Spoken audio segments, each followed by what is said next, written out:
What's up, family? It's your boy Brian Keith. Remember, like, comment, subscribe. Like Poor Man Podcast would say, HBO special. Help a brother out. I just want to finish up on from episode 46 because ran out of room. You know what I'm saying? I'm just a guy trying to make his way. I was just talking about the shapeshifters. You know what I'm saying? The shapeshifters.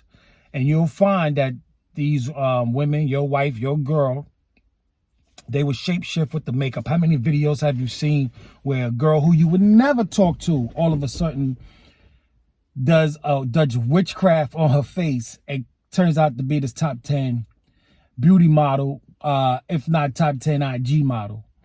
With the Spanx and spandex, they stuff stuff in places. But more spiritually, and which is what I'm really talking about, is that I could have dealt with 20 different women, and chances are I was dealing with the same spirit, just that it shaped and shifted to what I needed at the time.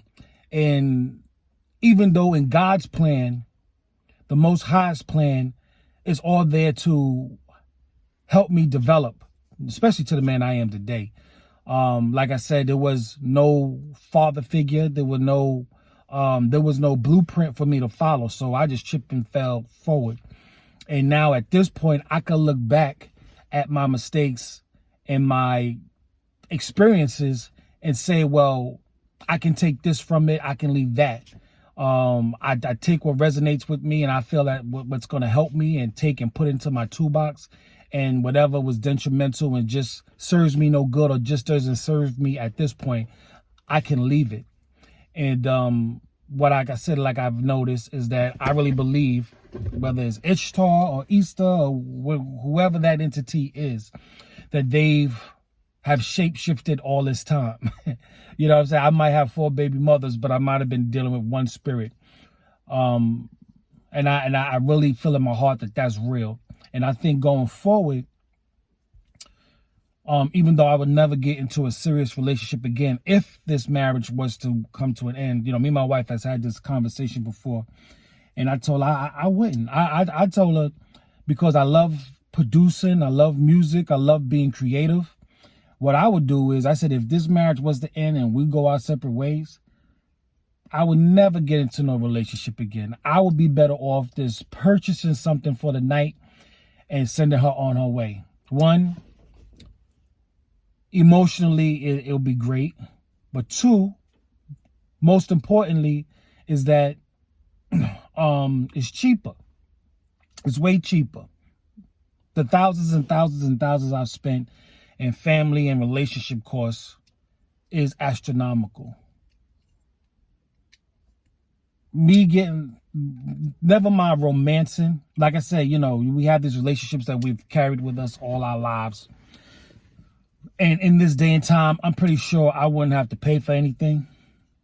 But if it came to a point where, and I told her also, I told my wife this too, if I ordered it, I can have what I want. If I want a blonde hair, blue eyed chick, I can order that. I send her on her way. No frills, no whining, no dining, just pay the bill and she could keep going and I could get back to what I'm doing. If I want her to be a midget, or a little person, I can get that if I want and send her on her way. I ain't got to wine, dine, sweet talk, or nothing. Because most of the time, intercourse has more to do with, in my opinion, once you get outside of love or emotions, is pretty much the presentation of it. Because at the end of the day, whether you're swinging from the chandeliers, missionary, doggy style, bent over backwards, crab walk, frog, whatever it is, roller skating, it's in and out, in and out, in and out. So the only thing that can really tantalize you is the presentation. And for that, like I said, I would rather, like I said, if I already don't have a relationship with somebody and can make a call and they pop up and do what they got to do, I'm ordering it. It would be way cheaper. Way cheaper and way taxing emotionally and financially. So I think women know that. Like I said, you hear the talk now, you know, women like to say, oh, I am the table But at the end of the day, what it comes down to, what you're really offering a guy is companionship and intimacy. And if you don't have that, then it really is like no bother. You know what I'm saying? You really have no use for me. And really what it comes down to is intimacy. Because really, you're tying me up and you're tying up my money.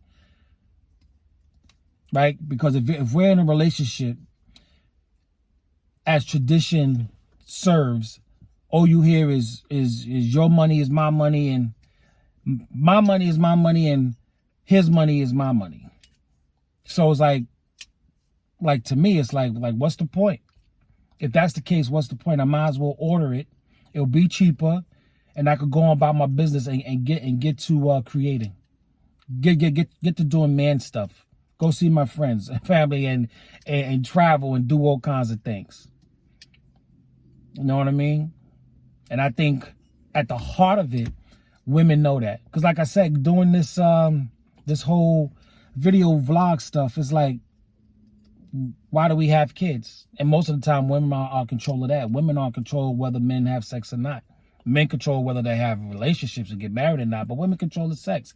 And if they're controlling the sex, they're controlling the births. So you got to ask yourself, why are we having babies? We don't need labor. We don't need the free labor. So why are we having babies?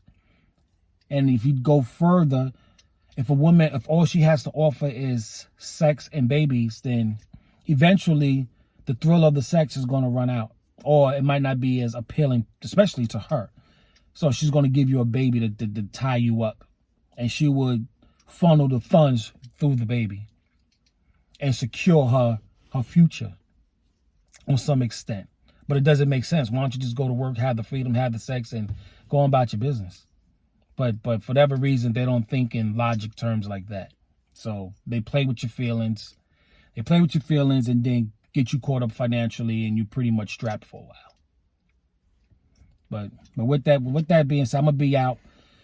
Enjoy your day. I'm gonna talk about Joe Budden and his nonsense in a minute. But like I said, like, comment, subscribe, y'all. All right, like, comment, subscribe, help a brother out. Help me get there. Help me get to my first 1,000 subscribers. All right, it's your boy Brian R. Keith. Remember, be proactive, be productive, and most definitely keep it positive. All right, I'm gonna see y'all later. Peace.